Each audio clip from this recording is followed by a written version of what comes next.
নমস্কাৰ নিউজৰ বাতৰিলৈ স্বাগতম জনাই ষ্টুডিঅ'ৰ মজিয়াত মই পল দাস চাম আজিৰ বাতৰি জনকল্যাণমুখী ৰাজ্যিক বাজেটৰ সন্দৰ্ভত বিজেপি ঢকুৱাখানা জিলা সমিতিৰ এক সংবাদমেল সম্বোধন নিউজ নাৰেক ৰিপৰ্ট জনকল্যাণমুখী ৰাজ্যিক বাজেট সন্দৰ্ভত বিজেপি ঢকুৱাখানা জিলা সমিতিৰ সংবাদমেল উল্লেখযোগ্য যে জনকল্যাণমুখী ৰাজ্যিক বাজেট 2025-26 সন্দৰ্ভত ভাৰতীয় জনতা পাৰ্টীৰ ঢকুৱাখানা কাৰ্যালয়ত ঢকুৱাখানা জিলা সমিতিৰ উদ্যোগত অনুষ্ঠিত হৈ যায় এখন সংবাদমেল। চলিত বিধানসভাত বিত্তমন্ত্ৰী অজন্তা নেওগে বাজেট দাখিল সম্পৰ্কত ভাৰতীয় জনতা পাৰ্টীৰ ৰাজ্যিক কাৰ্যনিৰ্বাহক সদস্য বসন্ত শইকীয়াই সংবাদমেল সম্বোধন কৰি কয় যে এই বাজেটখন উৎকৃষ্ট আৰু জনকল্যাণমুখী। বাজেটখনে অৰুণোদয় বৃদ্ধি, নিযুত মইনা দুগুণ বৃদ্ধি, মুখ্যমন্ত্ৰীৰ মহিলা উদ্যমতা, প্ৰাদেশিক 2006 চনৰ পূৰ্বে প্ৰতিষ্ঠা হোৱা স্কুলক প্ৰাদেশিকৰণত পোষকতা কৰিছে। এই বাজেটখনে স্নাতক শিক্ষাৰ্থীক সাহায্য, চাকৰিৰ নিযুক্তি বৃদ্ধি, ৰেচন কাৰ্ডৰ বাজেট বৃদ্ধি, চাহ শ্ৰমিকক সাহায্য, সাহিত্য চৰ্চা কৰা যুৱকক সাহায্য, অসম দৰ্শনত ধন বৃদ্ধি, কৃষকক সাহায্য বৃদ্ধি আদি বিষয়ে বক্তব্য ৰাখে। ইফালে জিলাৰ প্ৰাক্তন সভাপতি প্ৰদীপ চমুৱেও বাজেটখনৰ বিষয়ে বক্তব্য ৰাখি গ্ৰহণ কৰিছে বুলি জানিবলৈ দিয়ে। তদুপৰি ঢকুৱাখানা জিলা সমিতিৰ সভাপতি স্বৰূপ কোঁৱৰেও সংবাদমেলত বক্তব্য ৰাখে। সংবাদমেলত ঢকুৱাখানা জিলাৰ উপসভাপতি প্ৰণৱজ্যোতি দাস, সম্পাদক লক্ষীনন্দন শইকীয়া, ঢকুৱাখানা মণ্ডলৰ সভাপতি মৃগম পেগু উপস্থিত আছিল। পবিত্ৰ অসম বিধানসভাত অসমৰ মাননীয় বিত্তমন্ত্ৰী অজন্তা নেওগ ডাঙৰীয়ানীয়ে 2025 আৰু 26 বৰ্ষৰ বাজেট দাখিল কৰিলে আৰু মাননীয় বিত্তমন্ত্ৰী ডাঙৰীয়াই অসম বিধানসভাত দাখিল কৰা বাজেটখনে অসম আৰু অসমীয়াক আগুৱাই নিবৰ বাবে বহুকেইটা আঁচনি প্ৰস্তুত কৰি উলিয়াইছে। এই আঁচনি বা এই বাজেটত অন্তৰ্ভুক্ত হৈ থকা কেইটামান বিষয় মই আপোনালোকৰ ৰাইজৰ জ্ঞাতাৰ্থে আপোনালোকৰ মাজত উপস্থাপন কৰিব বিচাৰিছোঁ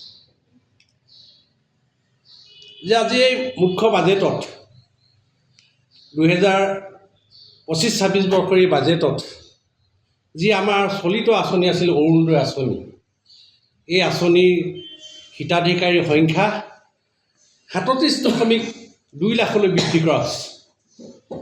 প্ৰায় আমাৰ 10 লাখ, মানে আগত আছিলে আমাৰ 27 পৰা 37.2 লাখলৈ বৃদ্ধি কৰা হৈছে। ইয়াৰ দ্বাৰা মই ভাবোঁ যে আমাৰ যিসকল ৰান্ধনি, যিসকল দুখীয়া মানে আমাৰ মহিলা, দৰিদ্ৰ মহিলা, সেইসকল নিশ্চয় উপকৃত হ'ব। যিসকলে পোৱা নাছিল এই বাজেটৰ জৰিয়তে ইয়াৰ সুফল লাভ কৰিবলৈ সক্ষম হ'ব। আৰু নিযুত মইনা আঁচনি, আমাৰ যিখন নিযুত মইনা আঁচনি, যিখন আমি ছাত্ৰীসকলৰ বাবে প্ৰযোজ্য কৰা হৈছে, যে ছাত্ৰীসকলে পঢ়োঁতে যাতে অসুবিধা নহয় এটা ব্যৱস্থা কৰা হৈছে। ইয়াৰো সংখ্যা 3.4 লাখলৈ এই বাজেটত বৃদ্ধি কৰা হৈছে। আগতকৈ বহুখিনি দুগুণলৈ বৃদ্ধি কৰা হৈছে। ইয়াৰ জৰিয়তে ছাত্ৰীসকলে শিক্ষাৰ ক্ষেত্ৰত বিশেষভাৱে উপকৃত হ'ব। আৰু মুখ্যমন্ত্ৰীৰ উদ্যমিতা আঁচনিৰ জৰিয়তে গ্ৰাম্য অঞ্চলৰ 30 লাখ আৰু নগৰ অঞ্চলৰ 2 লাখ মহিলা উপকৃত হোৱাকৈ ইতিমধ্যে 10,000 টকাকৈ দিয়া এই বাজেটত এই কথা অন্তৰ্ভুক্ত হৈছে। ইয়াৰ বাবে ধাৰ্য কৰা হৈছে 3.038 কোটি টকা ব্যয় কৰা ইতিমধ্যে প্ৰস্তাৱ ৰখা হৈছে। আৰু এটা উল্লেখযোগ্য প্ৰস্তাৱ, যিটো আমাৰ যিখন ভেঞ্চাৰ স্কুলসকলে যিটো প্ৰতিবাদ কৰিছিলে, অপ্ৰাদেশিকৃত বিদ্যালয়, যে 1 জানুৱাৰী 2006 পূৰ্বে যিসমূহ স্থাপিত হোৱা বিদ্যালয় আছে, এই বিদ্যালয়সমূহ প্ৰাদেশিকৰণৰ প্ৰস্তাৱ ৰখা হৈছে।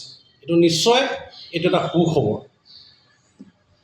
আৰু এটা এইবাৰ সংযুক্ত কৰিছে যে অসম চৰকাৰৰ এই বাজেটত, গতিকে আমি ইয়াৰ মাজতে মই বিত্তমন্ত্ৰী ডাঙৰীয়ানী, মুখ্যমন্ত্ৰী ডাঙৰীয়া হিমন্ত বিশ্ব শৰ্মাক ধন্যবাদ আৰু কৃতজ্ঞতা এইকাৰণে দিছোঁ।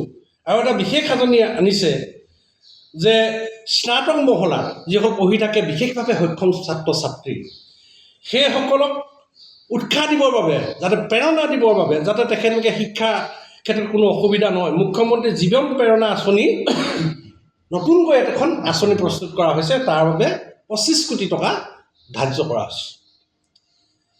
আৰু আপোনালোকে জানে যে মুখ্যমন্ত্ৰী ডাঙৰীয়া আগতে 1 লাখ নিযুক্তিৰ প্ৰতিশ্ৰুতি প্ৰদান কৰিছিল, কিন্তু এইবাৰ বাজেটত এটা কথা কৈছে 1 লাখৰ পাৰ কৰি 1 লাখৰ সীমা ইতিমধ্যে পাৰ হৈছে আৰু 1,60,596 গৰাকীক নিযুক্তি দিয়াৰ দিশে এই বাজেটত চৰকাৰ অগ্ৰসৰ হৈছে।